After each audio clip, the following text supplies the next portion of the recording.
네, 우리 대표님 원해주신 고맙습니다.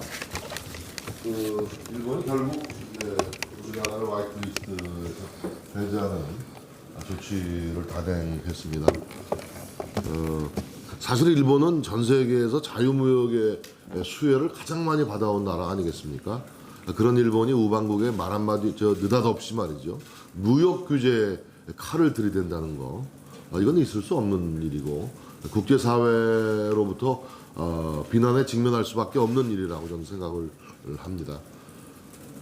단기적으로는 우리 경제에 영향을 많이 끼치겠지만 장기적으로 보면 그 글로벌 밸류 체인 체계로 운영되는 모든 세계 기업들에게도 위협적인 결과가 될 것이기 때문에 상당히 일본이 고립될 것이다. 일본 스스로 저는 스스로 무덤을 파는 조치를 단행한 것이다. 저는 이렇게도 해석을 합니다. 우리나라가 세계 12위 경제 대국이고 일본이 세계 3위 경제 대국입니다. 세계 3위와 12위 경제 대국이 힘을 합하면 세계 경제를 주도할 수도 있어요. 그러나 세계 3위 경제 대국과 12위 경제 대국이 이런 식으로 대립하면 세계 경제를 위협하게 되는 겁니다. 저는 일본이 그 국제적 위상에 걸맞는 책임을 다해야 된다라고 생각하는데 그 반대 방향으로 가고 있다. 매우 유감스럽다는 말씀을 드리지 않을 수가 없습니다. 그러나 대표님 말씀대로 오늘 일본의 조치가 실제로 발효되려면 21일, 3주간의 시간이 있습니다. 여러 가지 절차를 거쳐야 되기 때문에 그 3주간의 골든 타임을 우리가 놓치면 안 되겠다. 아직 금수 조치가 단행된 것은 아니거든요. 그렇죠? 그래서 3주 동안에 책임 있는 한일 양국의 당국자들이 마주 앉아야 되겠다.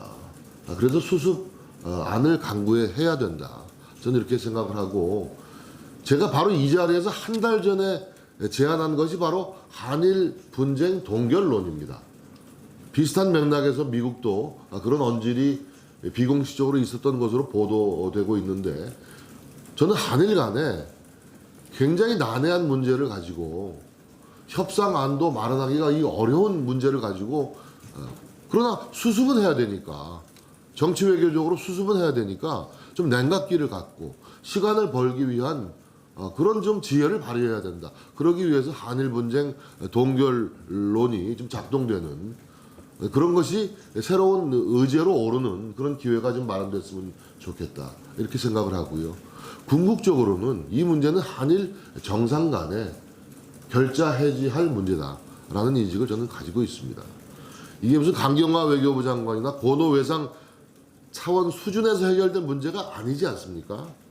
그래서 자금의 사태는 우리 한일 간에 대통령과 총리가 정말 직접 만나서 해결해야 될 문제다.